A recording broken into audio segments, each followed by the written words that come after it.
जय श्री राम। मैं धर्मपाल नेला आप सबके साथ एक बात साझा करना चाहता हूँ, जो बात मेरे दिल को छू गई। दोस्ती की मिसाल ऐसे भी, संस्कार ऐसे भी। अभी पिछले संडे मेरा गुरुग्राम जाना हुआ।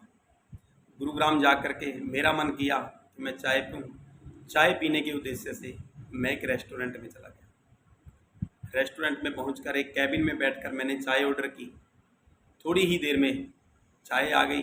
मैं चाय पी ही रहा था कि बराबर वाले कैबिन में से मुझे एक लड़का और एक लड़की की आवाज़ आने लगी। लड़की उस लड़के से कह रही थी कि आज तक हम अच्छे दोस्त की भांति एक दूसरे से मिलते रहे, हम अच्छे दोस्त थे। आज के बाद हम एक दूसरे से कभी नहीं मिलेंगे और ना ही मुझसे मिलने की कोशिश करना, क्योंकि मेरे माता पिता ने मेरी शादी तय कर दी है। इतना सुनते ही लड़का कहने लगा, नहीं नहीं, मैं आपके माता पिता के पास जाऊंगा, मैं आपके माता पिता के पैर पकड़ करके उन्हें मना लूंगा, हम एक दूसरे से शादी कर लेंगे। तब लड़की कहती है, नहीं, मैं नहीं चाहती कि मेरी किसी भी हरकत से मेरे माता पिता का दिल दुखे, मेरी किसी भी हरकत से मेरे पिता की पगड़ी पे कोई भी आँच आए।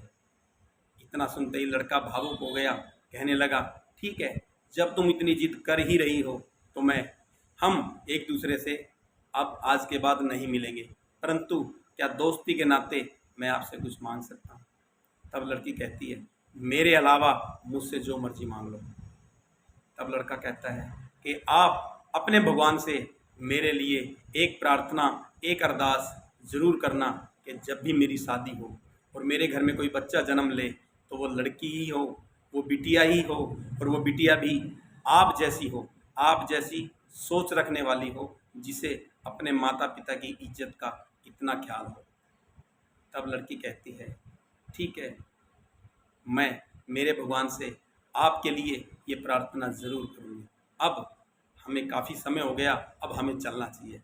इतना कहते ही लड़की जैसे ही उससे अलविदा कहती है, मेरे से भी नहीं रहा गया।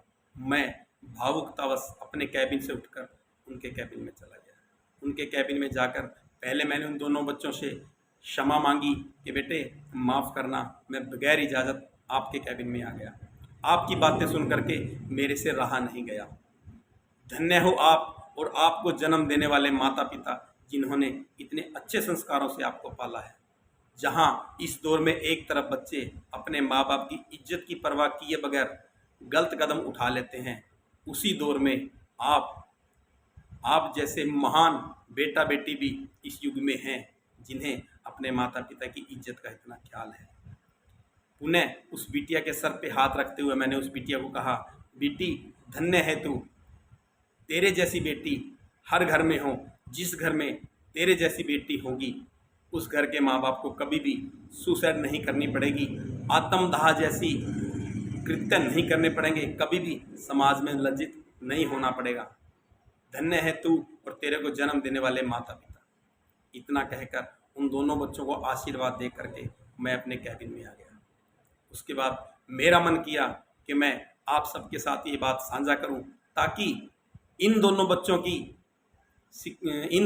के संस्कारों से प्रेरणा लेकर आज की यंग जनरेशन कुछ सीख सके। कोई भी गलत कदम उठाने से पहले वो ये अपने माँ बाप की इज्जत का ख्याल कर सके। पुनः जय श्री राम।